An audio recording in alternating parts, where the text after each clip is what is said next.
Hola, buenas noches. Bienvenidos a Periodistas de a Pie. Está usted en Rompeviento TV, televisión por internet. Esta noche le acompañamos a Ana Cristina Ramos. Ana. Hola, Alberto. Buenas noches.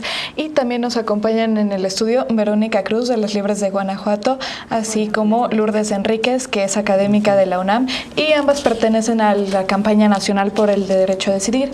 Esta noche vamos a discutir el tema sobre la despenalización del aborto.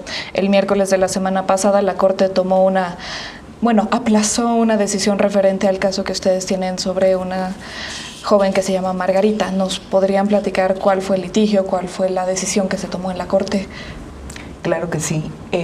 Pues mira, la movilización legal o el activismo jurídico por este tipo de casos tienen sus efectos, obviamente, en el ámbito de lo jurídico, ¿no? Entonces se han hecho litigios estratégicos con la intención de que lleguen a la Corte para que pueda haber jurisprudencia. Entonces estamos hablando de un caso de la Ciudad de México, uno de los casos que se han llevado al litigio estratégico, donde lo atrajo la Corte desde hace varios meses y se estudió la semana pasada, como bien dices. Este litigio, que causó muchísima polémica, se discutió en la Sala 1 de la Suprema Corte de Justicia de la Nación.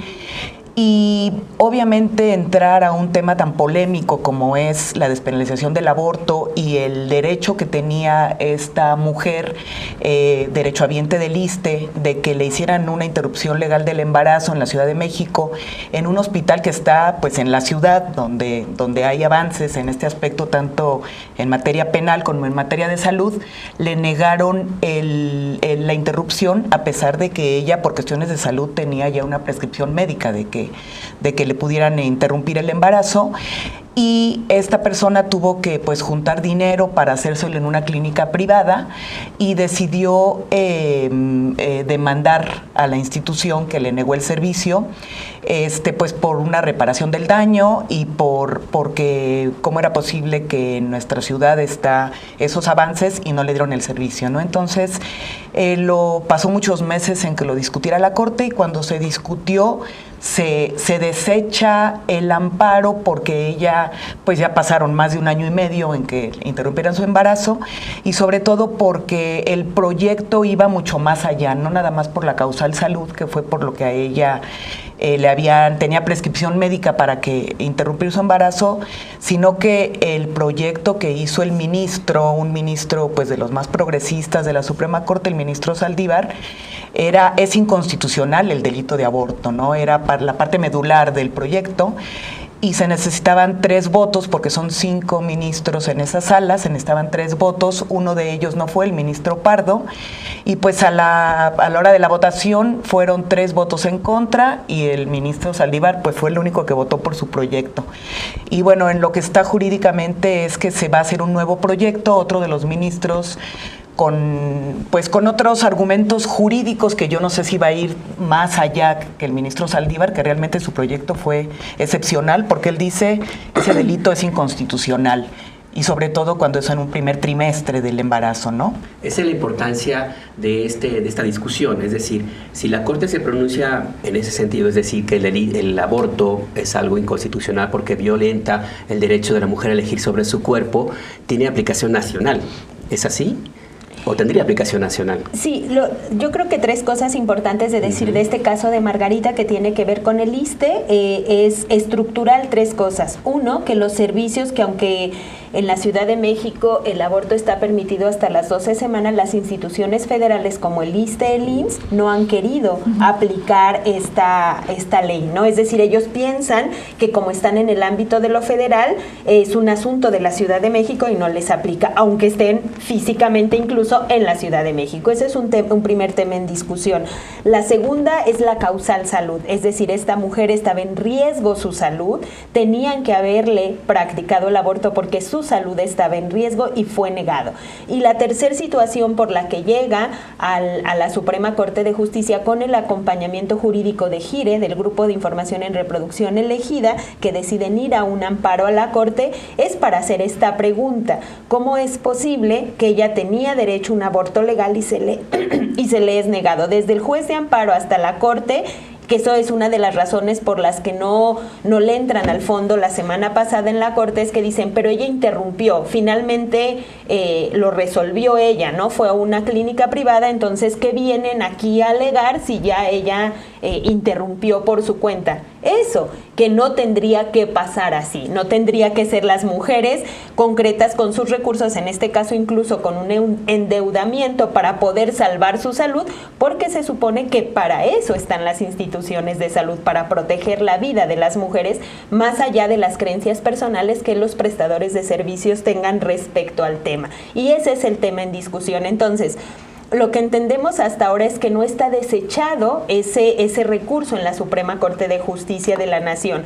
Ahora lo que pasó es que de los 4 ministros que estaban presentes, porque uno no estuvo, que son 5, de los 4 que estaban presentes, solo uno, el ministro Saldívar, votó a favor de su proyecto, y los otros 3 se fueron por asuntos procedimentales. ¿Qué significa eso? Que tenían algunas cuestiones técnicas y no le entraron al fondo del asunto, sino solamente a cuestiones procedimentales. Y entonces lo que va a pasar ahora es que estos 3 ministros que votaron en contra, alguno de ellos va a tener que hacer un proyecto, o sea, para desechar completamente el asunto, el caso, como lo queramos llamar, o para entrarle al fondo del tema en cuestión, que es la causal salud, o la pregunta constitucional que el ministro Saldívar puso sobre la mesa a la Corte. ¿Es constitucional el delito de aborto? Él en su proyecto dice es inconstitucional. Tendrían que entrar al fondo del asunto a debatir eso. ¿Es constitucional el delito de aborto o es inconstitucional? Porque ya estamos hablando de una cuestión de derechos,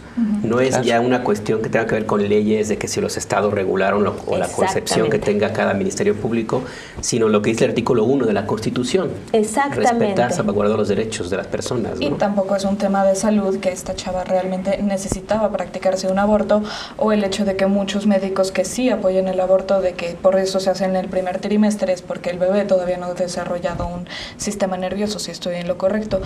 Yo en lo que quería entrar en materia es, la Corte está desechando este caso porque ella finalmente sí se practicó un aborto. ¿Qué pasa con todas las mujeres que no tienen los recursos para hacer esto? ¿Hay alguna institución que sí les apoye, que no sea federal, o cómo va ese procedimiento? Exactamente, este es lo que pone en cuestión el caso de Margarita, es esto. Imaginemos, es la Ciudad de México, donde hay recursos, digamos, incluso de los hospitales de la Ciudad de México, que tienen una política pública clara para la interrupción por ley del embarazo hasta las 12 semanas. Imaginemos el resto del país que tiene las causales. Algunos solo tienen 2 causales, como violación, Querétaro y Guanajuato, e imprudencial, y otros estados como Yucatán y Michoacán, que tienen unas de las más avanzadas, que son razones económicas. Pero en todo el país pasa, incluso en los casos más brutales, que es violación o por razón de que la vida de las mujeres esté en peligro, aunque sea una causal que significa que las mujeres que están en ese supuesto, todos los hospitales públicos locales, federales, tendrían que dar los servicios de aborto legal, y no lo están haciendo. Es decir, aunque está en la ley, no se está cumpliendo. Y entonces las mujeres se ven obligadas, incluso en razones como violación, a tener que tener los hijos producto de un delito impuesto, pero además el hijo de una persona que ellas no eligieron, sino que fue un delito que se les impuso. Es una maternidad forzada, que hoy incluso los estándares de Naciones Unidas lo han colocado como tortura. Obligar a una mujer a que tenga un hijo producto de violación o una maternidad forzada es comparable hoy con la tortura, y eso es lo que no se entiende todavía en este país. Fundamentalmente, quien presta los servicios de salud, quien procura y administra justicia, siguen pensando que son sus creencias personales las que hay que imponerle a la vida de las mujeres, más allá incluso de cumplir la ley. Ni siquiera estamos hablando todavía de una despenalización total, sino que en los casos de extrema urgencia, como violación, razones de salud, la vida está en peligro de las mujeres, tendrían que dar los servicios de aborto legal, porque así dice la ley, y la ley lo dice desde los 70s para acá, más o menos, en todo el país. Y hoy las mujeres están sin servicios de abortos legales, obligadas a la maternidad forzada incluso. Estamos hablando de un entrampamiento legal que tiene consecuencias muy duras y fuertes en la sociedad. Hay otro caso en Veracruz, entiendo, que es parecido, pero no es igual, como dirían alguien. Cuéntanos un poco de este caso. Así es, pues sí, el derecho a una maternidad libremente elegida, como bien dices, es un derecho humano, ¿no? Es un derecho que tiene que ver con esta reforma constitucional en materia de derechos humanos a nuestro artículo 1 de la Constitución. Y el caso de Veracruz es, yo creo que todavía más terrible, porque tiene que ver con una chica que en un principio no sabía que estaba embarazada, fue a pedir servicios de salud a un hospital ahí en el IMSS en Veracruz, le dan un tratamiento para otra enfermedad, para una enfermedad estomacal, y ella pues empieza a sentir síntomas, se da cuenta que probablemente tiene un embarazo, regresa y ya en los servicios en el hospital se le viene un aborto espontáneo, ¿no? Se le viene una hemorragia, y lo primero que hacen las autoridades ahí en el hospital es pues denunciarla, ¿no? Es decirle, tú vienes con un aborto inducido, esto es un crimen, esto es un delito, y el Ministerio Público acude al hospital a tomarle su relato, la denuncian, y realmente ahí toda la parte simbólica, toda esa violencia institucional contra ella, que yo creo que aquí pues los mandatos de género están muy a la luz del día, ¿no? Tú estás interrumpiendo un embarazo, estás contraviniendo leyes tanto religiosas como morales. También las enfermeras la tratan de una manera pues totalmente discriminatoria, excluyente, violenta, agresiva. La hacen que vea unos restos, unos tejidos hasta en condiciones ya de descomposición, y hacen toda una trama para que ella pues se sienta mal, la familia de él, del muchacho con el que ella ya no quería estar, quieren darle una cristiana sepultura a estos restos. O sea, realmente viene como si fuera, no sé, un cuento de Elena Garro, ¿no? Toda la descarga de estos estereotipos, de estos roles, de este mandato obligatorio de la maternidad, se va contra esta chica que estudia en la Universidad Veracruzana, y hay un estigma muy fuerte. Muy fuerte, sí. Y es una consecuencia de estas que existen en el país y que vamos a hablar en el siguiente corte. No se vaya, está usted en Rompeviento TV, televisión por internet.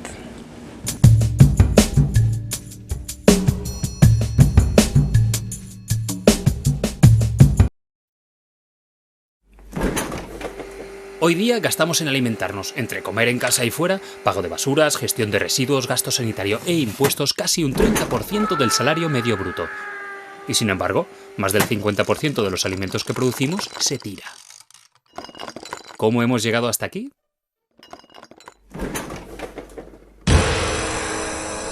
Durante 4 millones de años nos alimentamos en base a la cultura atávica. O lo que es lo mismo, comer de lo que daba el entorno. No fue hasta la revolución industrial que el hombre abandona el campo y el recetario tradicional y se sumerge en el frenético ritmo de las ciudades. Es esa falta de tiempo la que nos lleva a dejar nuestra alimentación en manos de la industria. Pero la industria hasta hoy ha sido incapaz de industrializar los platos de nuestros ancestros. Así que crea una nueva forma de alimentarnos. Nos americanizamos. Y nuestra dieta cambia radicalmente. Aparecen cientos de franquicias que te alimentan en un tiempo récord y miles de nuevos alimentos donde lo seductor es el envase, no el contenido. Y dentro de esos nuevos alimentos, miles de desconocidos ingredientes que nunca antes habíamos consumido. Conservantes, potenciadores del sabor, aditivos, edulcorantes, saborizantes, nitratos, estabilizantes. Nace un nuevo amo de la alimentación, el supermercado, que en su búsqueda del valor añadido nos hace creer que la proteína es la carne. Dejamos de alimentarnos con grano y legumbres para dárselos de comer a los animales de granja y luego comérnoslos a ellos. Y con la carne y los desequilibrios en la dieta, la obesidad se convierte en pandemia. Esta carne además produce un metano casi más letal que todo el CO2 de la automoción mundial. Y llegamos a día de hoy, a un planeta donde conviven 1.000 millones de obesos y 1.000 millones de famélicos, donde de los alimentos que se generan para nuestro consumo, un 50% se tira a la basura. Una parte en el campo, por calibres y regulaciones de mercado, otra en el súper por la caducidad y el resto en nuestras casas. Imaginar la huella ecológica que ha dejado esta industria sobre la Tierra.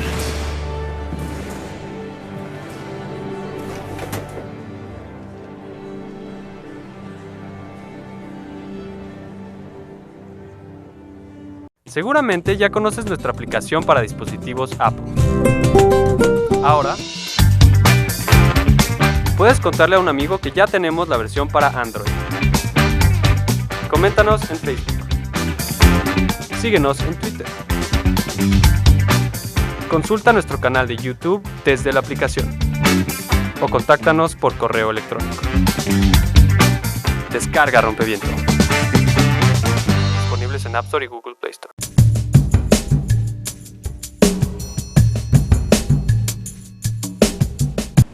Seguimos en Periodistas de a pie por Rompeviento Televisión por Internet. Estamos hablando con Verónica Cruz y Lourdes Enríquez sobre el caso de Patricia, que creo que es muy emblemático para Veracruz. Queríamos platicar, o por lo menos yo de lo que me acuerdo de mi plática ayer con Patricia, es cómo ella, mientras estaba abortando espontáneamente, los doctores la hicieron sentir como la peor de las mujeres. Entonces lo que quería tocar es, pues, cómo las mujeres, a pesar de tener un proceso ahorita de aborto, se las llevan inmediata al Ministerio Público, y de ahí creo que ella, cuando tú la contactaste, lo que le dijiste específicamente es: no firmes nada que tenga la palabra homicidio, porque se está tipificando mal todos estos delitos. Y también para el tema de Veracruz, que tienen este nuevo programa de reeducación que creo, o por lo menos yo, la presencia que me da es que simplemente es una forma de seguir diciéndole a las mujeres: tú asesinaste a tu bebé, y eso está tachado. Para siempre.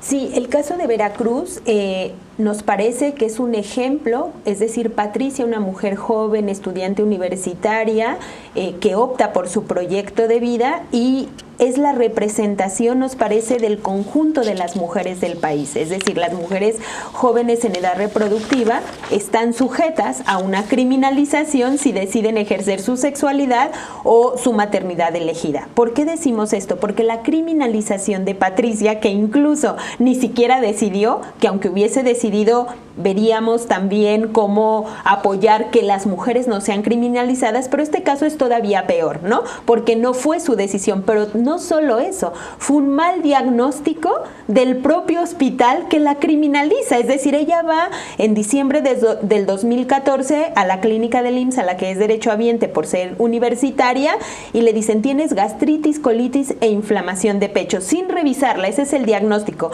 pero eso no es lo grave, sino le dan un tratamiento para un mes muy agresivo, que los mismos medicamentos para gastritis en una combinación distinta son abortivos, ¿no? Es decir, es brutal, porque entonces muy probablemente el mismo IMSS provocó ese aborto, y sin embargo a ella la criminalizan. Incluso cuando ella llega en marzo y entonces le dicen: estás embarazada, sin mayor revisión le dicen: tú te induciste el aborto, lo hiciste súper mal. Hay un estigma fuertísimo esos 2 días que ella dura en el hospital, para que no solo médicos, enfermeras, sino incluso la gente, las mujeres que estaban pariendo, hagan toda una recriminación contra ella. Pero hay un dato que es brutal de una enfermera que es como la actora de toda esta trama en representación de esa criminalización brutal. Le lleva el producto y le dice: bésalo y pídele perdón porque tú lo mataste, ¿no? Eso hace que Patricia crea efectivamente que cargue con una culpa de que ella hizo algo muy malo, ¿no? Sin saber bien a bien. Patricia se defiende rápidamente y les dice: ¿por qué me están diciendo que yo estoy embarazada si yo vine en diciembre y ustedes? Y ahí está, en su amparo está tal cual esos documentos del IMSS donde ellos dan este tratamiento.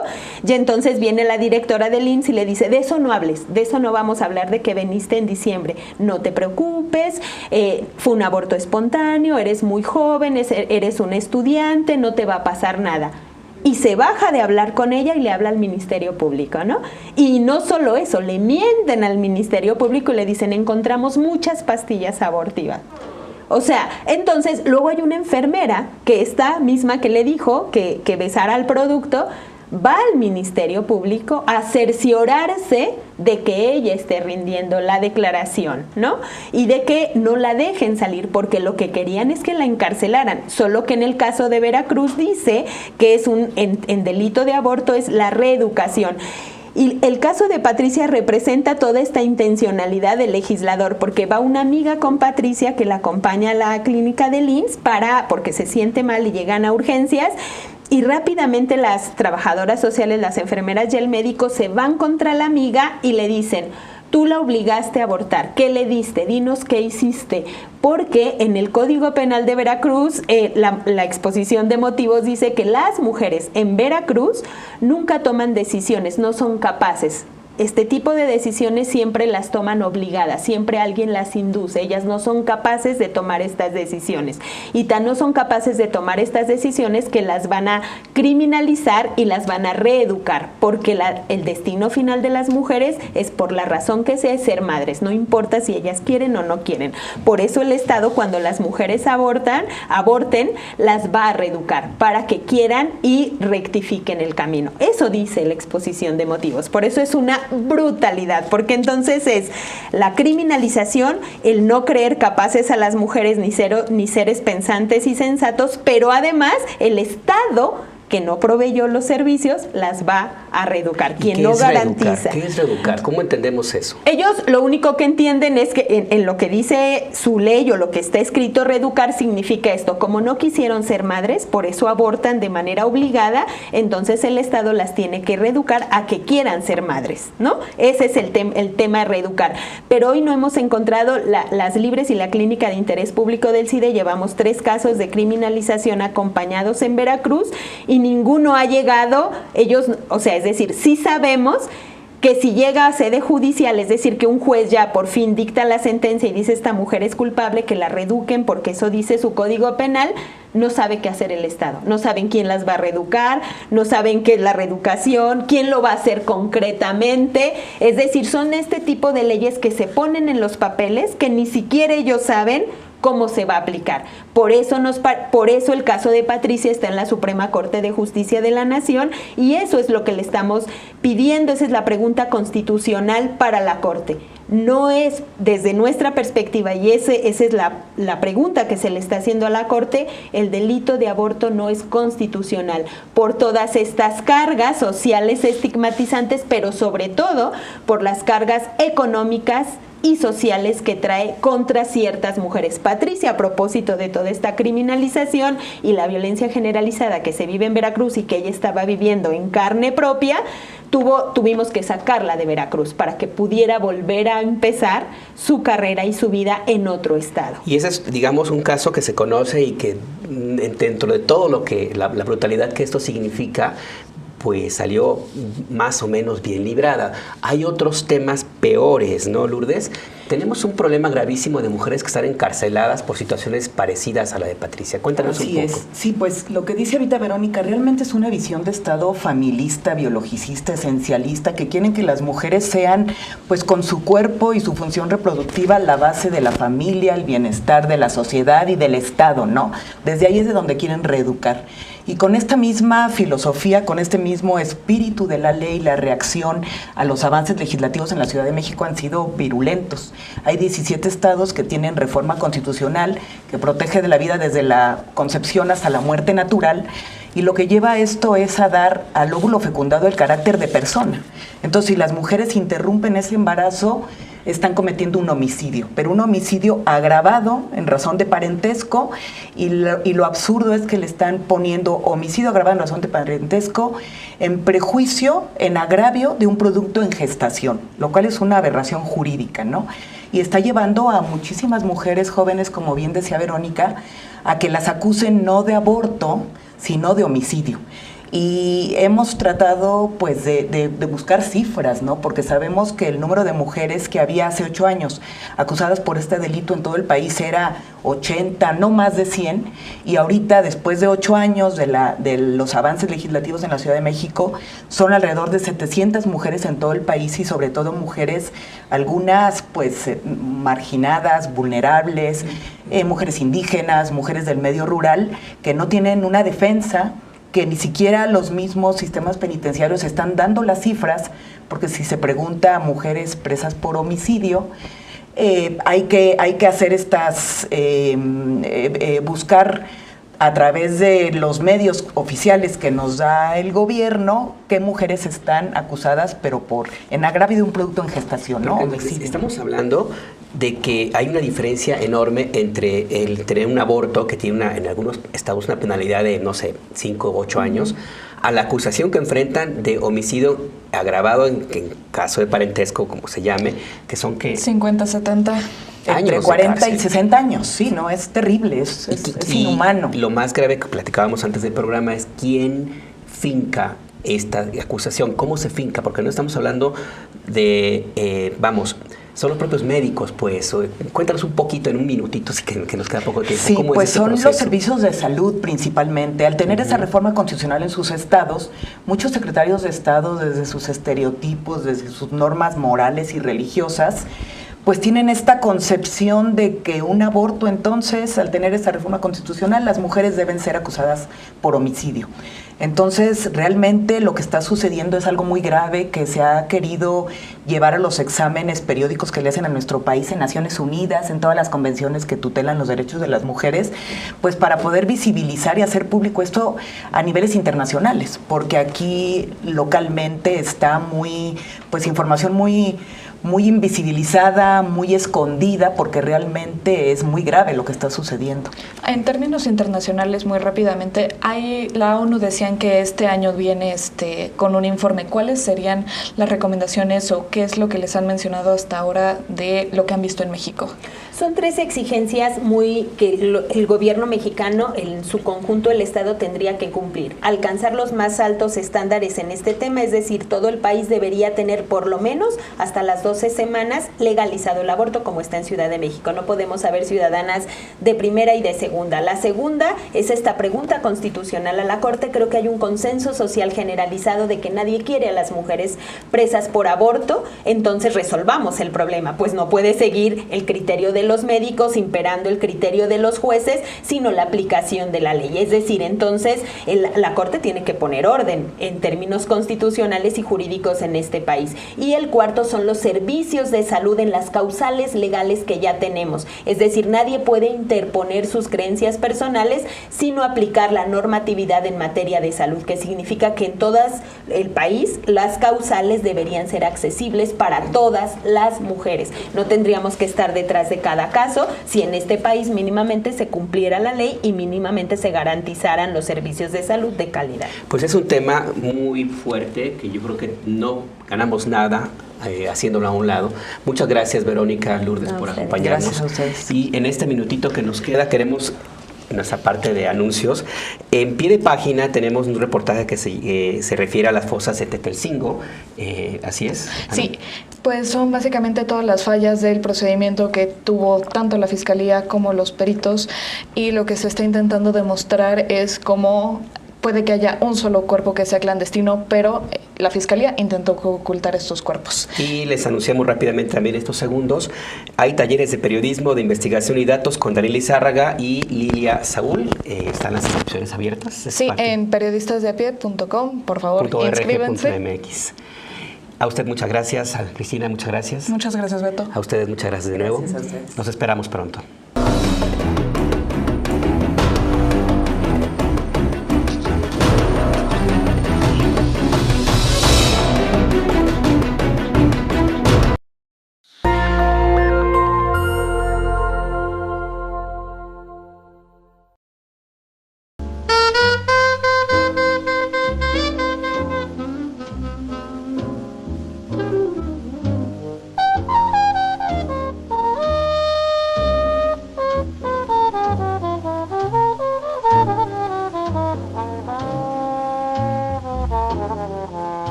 No hay gobernanza política. Los gobiernos estamos preocupados en quién va a quedar en la próxima elección, quién se sienta en el sillón. Estamos peleando por el gobierno y nos olvidamos de la gente, del problema mundial. No hay crisis ecológica, hay crisis política.